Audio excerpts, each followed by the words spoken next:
Hai millennials, dalam video kali ini saya mau menjelaskan caranya bagaimana sih mengubah properti kita biar dia bisa bekerja buat kita, atau bagaimana membuat properti kita menghasilkan uang.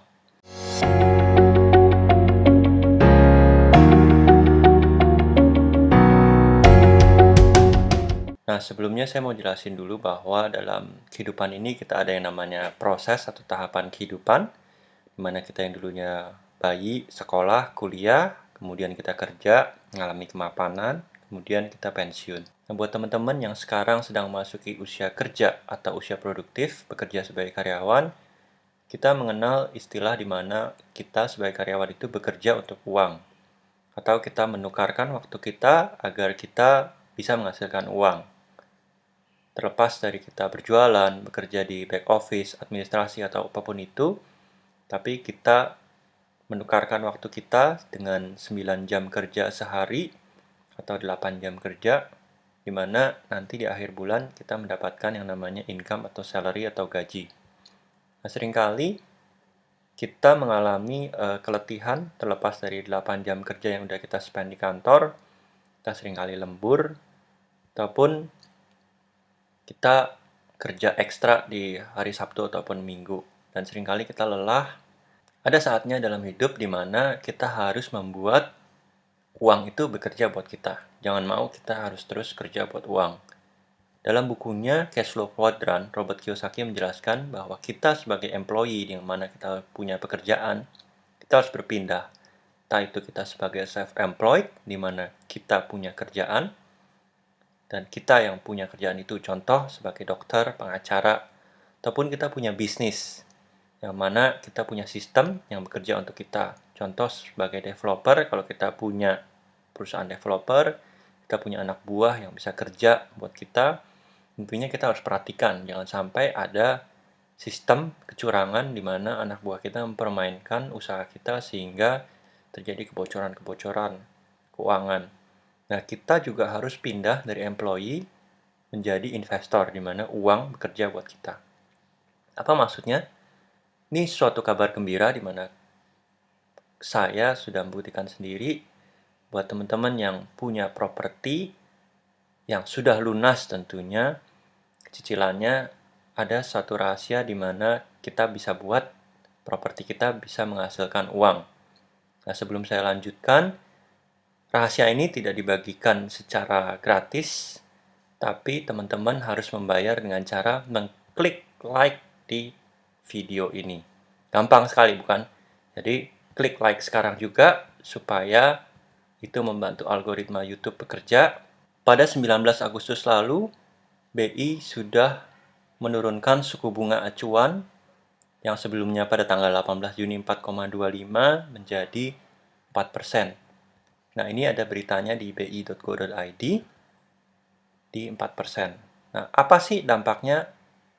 Biasanya ketika penurunan suku bunga itu terjadi, dampaknya adalah bunga KPR itu bisa akan mengalami penurunan juga. Bunga floatingnya akan jauh lebih turun.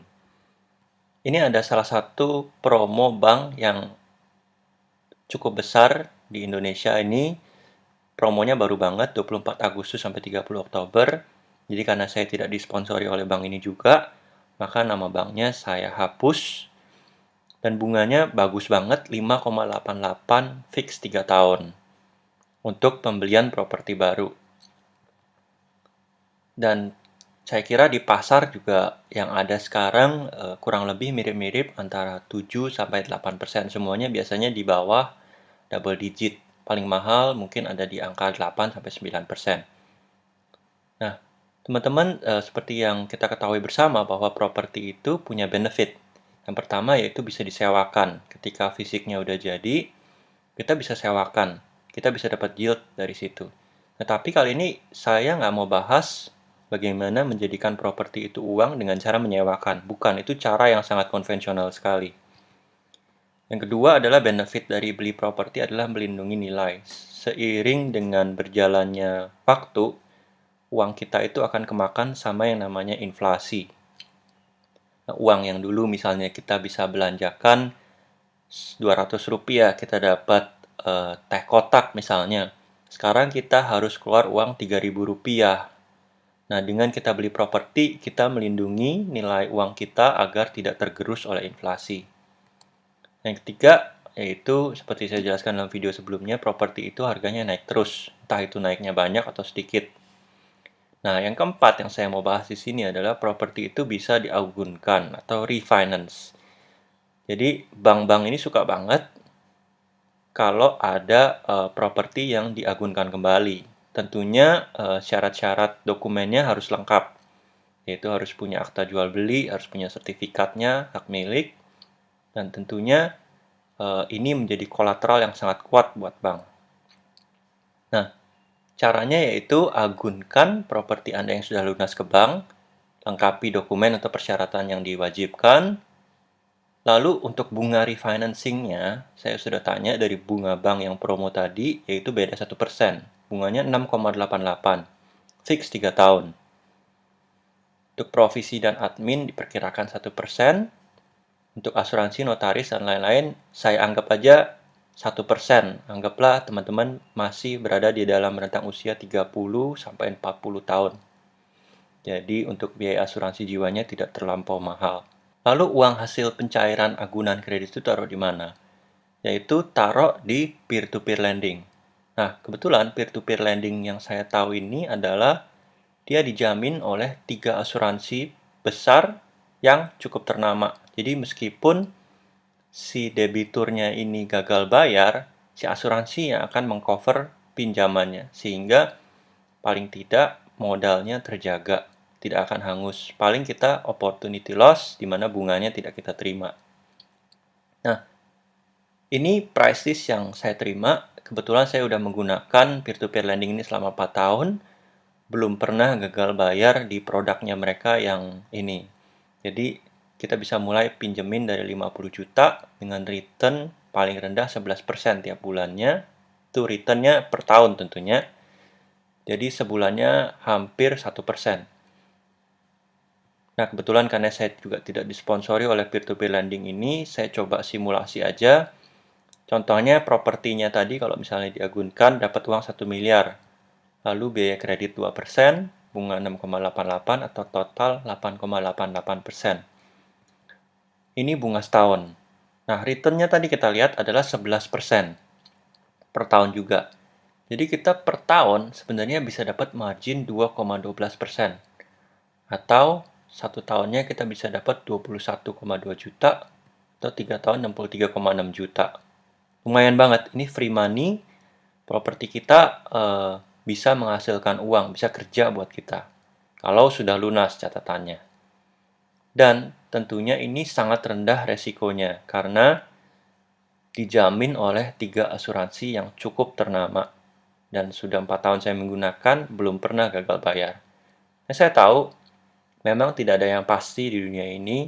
Buat teman-teman yang memang ada ketakutan, kekhawatiran, oke, bagaimana kalau peer-to-peer lending ini tiba-tiba tutup, tiba-tiba bangkrut? Nah, buat teman-teman yang sempat memikirkan resikonya, bagaimana kalau ke depannya tadi peer-to-peer lendingnya setelah 1 tahun tutup, bangkrut, sementara cicilan masih harus jalan, lalu gimana ke depannya? Nah, tentunya teman-teman bisa mengambil yang tingkat risikonya lebih rendah, yaitu dengan agunan properti yang sama, biaya kredit yang sama, serta bunga yang sama. Lalu teman-teman bisa taruh di peer-to-peer lending yang menghasilkan setahun kemudian 14%. Jadi, selain pokok kita yang 1M dikembalikan, kita juga dapat bunganya 140 juta. Setahun itu kita menghasilkan 33,5 juta. Selisihnya jauh lebih besar atau marginnya setara 3,35%. Nah, tentunya jeleknya dari setahun di akhir bulan ke-12 baru kita terima, yaitu kita yang harus bayar bunga bank dulu 86 juta per bulan. Nanti di bulan ke-12 baru kita dapat returnnya yang 140 juta plus pokoknya yang 1M. Tentu kita harus sediakan cash flow yang cukup besar selama 11 bulan ini. Nah, saya kasih clue untuk peer-to-peer lending ini, kebetulan dia mendanai banyak di sektor UMKM atau Small Medium Enterprise. Yang mana menurut saya return 11% ini sangat masuk akal, di mana mereka umumnya bergerak dalam perdagangan, jasa, jualan produk atau apapun itu, return-nya biasanya sekitar 40-50% dalam melakukan bisnisnya. Tentu return yang 11 ataupun 14% per tahun itu sangat masuk akal. Jadi ini bukan money game.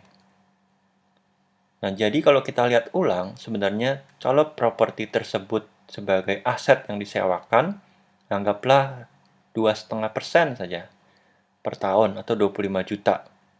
Lalu kita agunkan kembali, lalu dananya kita masukkan ke peer-to-peer, kita dapat dana tambahan, dana ekstra sekitar 21,2 juta. Nggak perlu sediakan cash flow tambahan, tapi di tiap bulan kita dapat tambahan sehingga dalam setahun itu kita ekstra 21,2 juta. Jadi kayak dapat tambahan THR atau tambahan nilai sewa. Atau total yield-nya jadi meningkat jadi 4,6% per tahun. Nah, jika informasi ini sangat berguna, jangan lupa klik subscribe, bagikan buat teman-teman lain yang barangkali membutuhkan. See you on the next episode. Bye-bye.